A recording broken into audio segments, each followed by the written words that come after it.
Néhémie a eu de la part de ses frères qui revinrent le compte-rendu de l'état des choses à Jérusalem. Les murailles étaient en ruine, les portes étaient consumées par le feu et le peuple se trouvait dans une situation déplorable.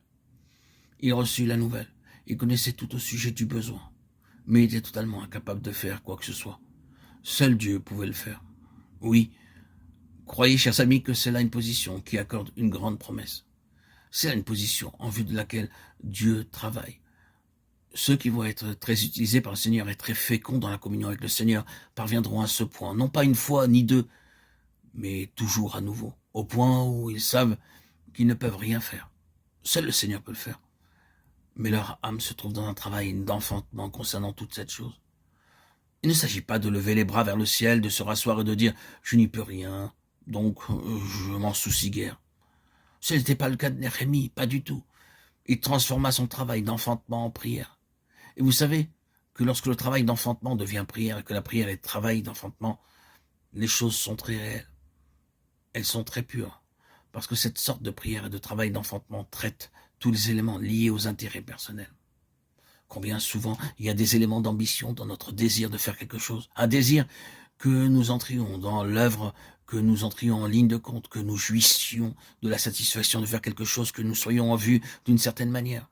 Et quand le Seigneur nous traite de cette façon et que toute l'agonie se change en prière, alors dans cette prière, tous ces éléments du moi sont traités très complètement et s'en vont. Le fait même que c'est une prière dans un travail d'enfantement quand rien d'autre ne peut être fait prouve qu'il n'y a aucun intérêt personnel en ceci. Notre action de prier est un travail d'enfantement. Ce n'est pas une demande de quelque chose pour nous-mêmes. C'est l'agonie pour ce qui est de Dieu. Bientôt, Néhémie sera accusé d'avoir des intérêts personnels. Ses ennemis diront qu'il désire s'établir comme roi et qu'il nomme des prophètes pour le prôner. Quel assaut subtil du diable d'amener une accusation sur l'homme en vue de le terrasser. Si cela était vrai, combien il serait démoli par cet assaut du diable. Si jamais le diable possède une réelle chose pour dire « après tout, c'est le moi qui gouverne toute cette chose », c'est ta propre ambition, c'est toi-même. S'il a une chose pour dire cela, nous pouvons bien être terrassés, détruits. Mais il fallait qu'il en soit ainsi avec Néhémie pour que de telles accusations n'aient aucune base. Il pouvait dire « c'est toi qui l'inventes ». Néhémie 6:8. Ceci n'est pas vrai. Dieu m'a traité en profondeur. Il a passé au crible mon âme et m'a débarrassé de toutes sortes d'intérêts pour moi-même. Le terrain devait être enlevé à l'ennemi de sorte qu'il n'ait rien de personnel, comme base de travail. Or, le visage de Néhémie fut triste devant le roi. Et le roi l'a remarqué. Mais son visage n'exprimait pas de la pitié pour lui-même ou une frustration personnelle. Il exprimait de l'affliction concernant les conditions spirituelles.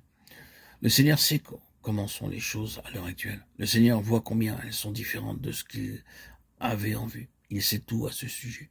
Il doit amener certaines personnes à voir comme il voit, à ressentir comme il ressent et à se consacrer à tout prix à ce qu'il leur montre. Cette parole d'introduction est le défi. Nous pouvons poursuivre avec l'ouvrage ou la guerre jusqu'à ce que nous soyons comme ceci, réellement comme ceci, des gens selon le type de Néhémie. Que le Seigneur nous rende ainsi.